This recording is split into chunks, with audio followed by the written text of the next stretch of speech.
Era el año 1997, un tiempo en el que muchos pueblos de Colombia vivían entre el miedo y la incertidumbre. En los campos más alejados, los grupos armados imponían su poder, cobraban cuotas y decidían quién podía vivir o no en su propia tierra. Allí, entre montañas y cultivos, vivía Luis Rodríguez, un joven campesino de 23 años. Trabajador, noble y soñador, había heredado la finca de sus abuelos, quienes lo habían criado después de perder a sus padres en un derrumbe. Cada amanecer salía con su asadón al hombro y una sonrisa, convencido de que el trabajo honrado era el camino para salir adelante. Pero esa ilusión pronto se vería interrumpida. Una noche, 3 hombres armados llegaron hasta su casa. Le exigieron una cuota mensual para permitirle seguir viviendo en su propia finca. Luis, confundido y asustado, explicó que no tenía dinero, que su cosecha aún no estaba lista.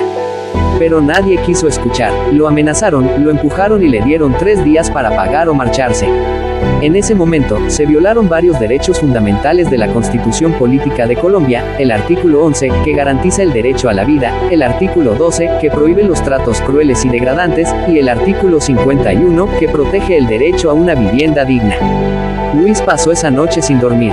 El miedo le pesaba más que el cansancio. Y cuando el amanecer llegó, entendió que no podía quedarse. Con un morral, algunas semillas y una foto de sus abuelos, Luis abandonó su hogar. Atrás quedaban los recuerdos, los cultivos y los sueños. Ese día se convirtió en una víctima más del desplazamiento forzado, una herida que marcó a millones de colombianos. En su partida también se vulneraron otros derechos. El artículo 24, que garantiza la libre circulación y residencia, y el artículo 25, que protege el derecho al trabajo digno. Durante días caminó sin rumbo, con el corazón roto y la esperanza casi extinguida. Cansado y sin saber a dónde más ir, decidió buscar a su primo Andrés, un pariente lejano que había migrado a la ciudad hacía años. Cuando Luis llegó, con la ropa sucia y el rostro cansado, Mario lo recibió con los brazos abiertos. Le dio techo, comida y, sobre todo, una nueva oportunidad. Con el tiempo, Luis consiguió un trabajo en una pequeña empresa de construcción. No era un cargo alto, pero era un trabajo digno, y eso bastaba para empezar de nuevo. Allí, entre herramientas y ladrillos, redescubrió su fuerza y su valor.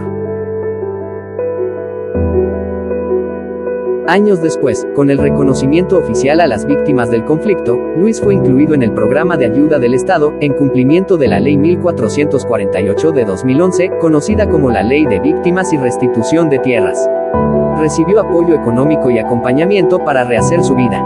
Hoy, Luis tiene 48 años. Vive con su esposa y sus 2 hijos, en una casa. Aunque perdió su finca, nunca perdió su dignidad ni su amor por la tierra. En su jardín cultiva plantas, como un recordatorio de que todo lo que se cuida, vuelve a florecer. La historia de Luis no es solo la suya, es la de miles de colombianos que han vivido el desplazamiento forzado, pero también la de quienes han resistido y reconstruido sus vidas. Porque los derechos humanos, como el derecho a la vida, al trabajo, a la vivienda y a la libertad, no deben ser privilegios, sino garantías para todos. Luis aprendió que la tierra se puede perder, pero la esperanza no. Hoy sigue sembrando, no maíz ni yuca, sino memoria y gratitud. Porque, aunque el pasado duela, siempre hay un futuro que puede volver a florecer.